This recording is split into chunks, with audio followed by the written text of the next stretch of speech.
Namaste.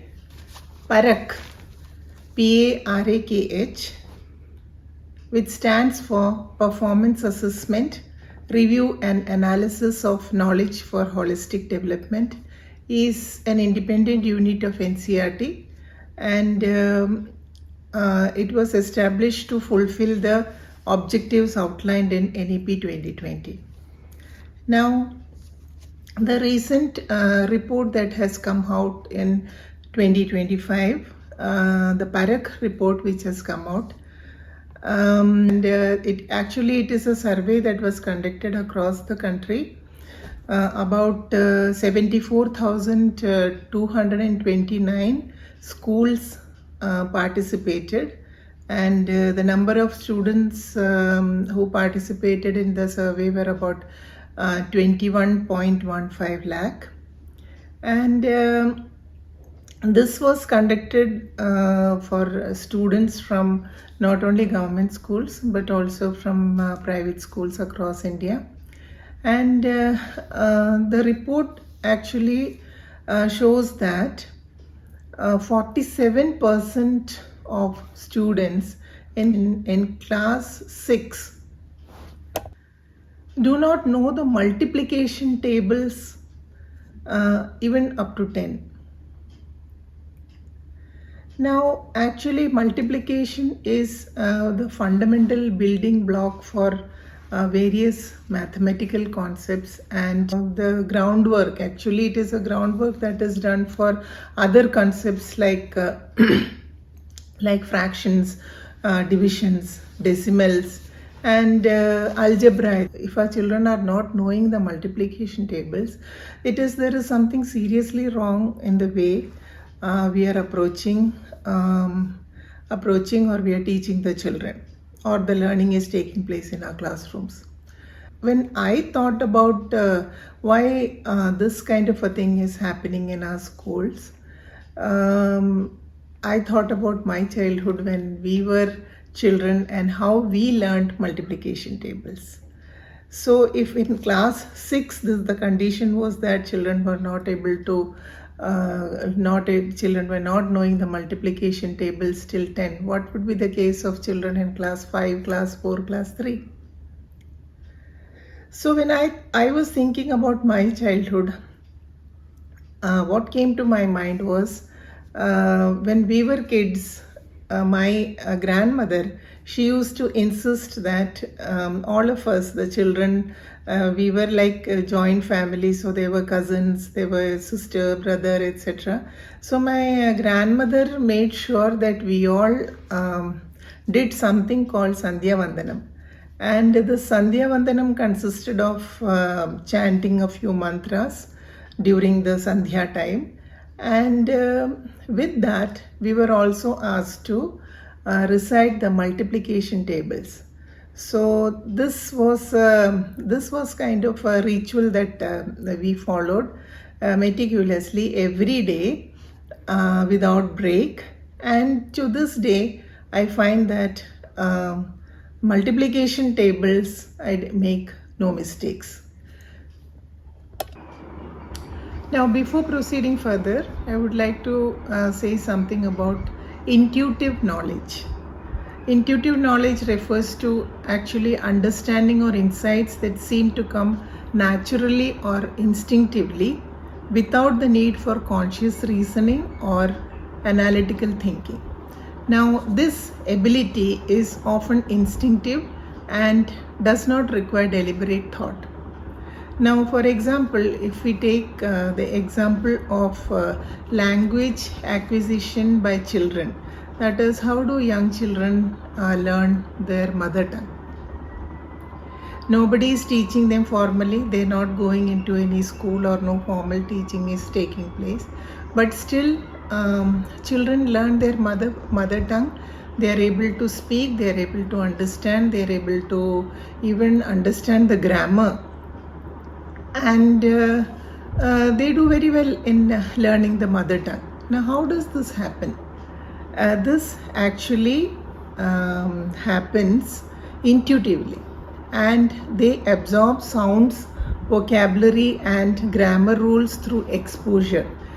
through exposure exposure to their immediate environment, to the way their mother or father speaks to them, or the caregiver speaks to them, so they imbibe that language. So if the caregiver is speaking some other language other than the child's mother tongue, the child tends to pick up that language. So that becomes the language of the child.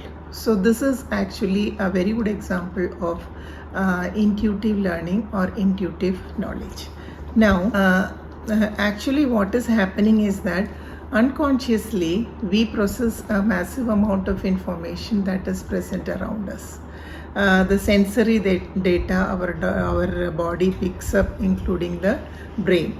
While this is unconscious, it still shapes the way our actions or the way we take decisions.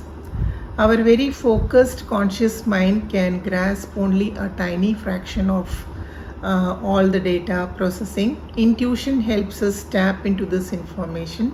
It helps us to come with insights and tune into other people and the world around us. But research shows that catalyzing role intuition has for creativity, compassion, mental agility, and human genius.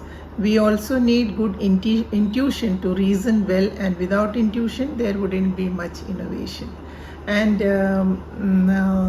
research has also found that people like Albert Einstein and Steve Jobs and all, they had a very good intuitive, actually we can say that they had excellent intuitive intelligence, and that was the reason why they could do so well in their lives.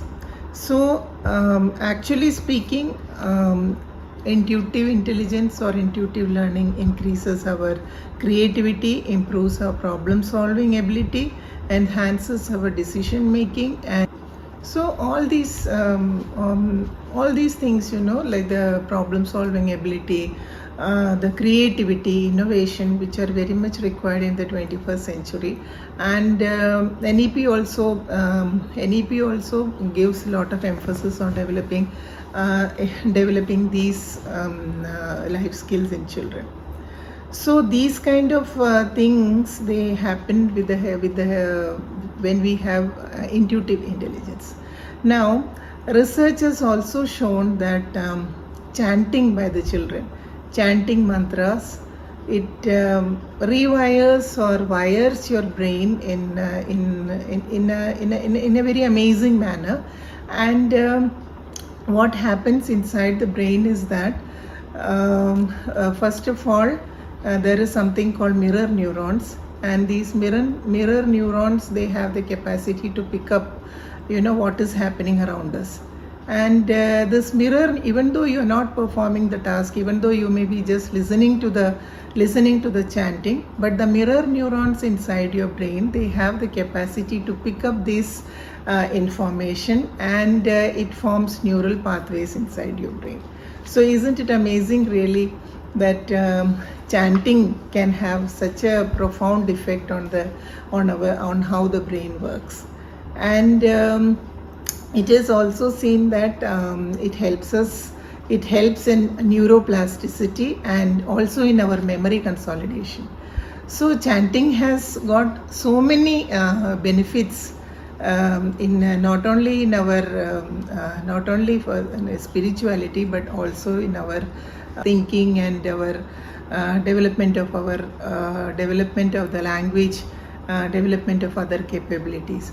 So I thought that those children who are really having difficulties in learning multiplication tables, they should definitely try this method of at least sitting for some time quietly in a place and chanting a few mantras, even though just 5 minutes is enough for small children, and then after that reciting the multiplication tables, because it is really very, very important for the children to learn multiplication table at least up to 10.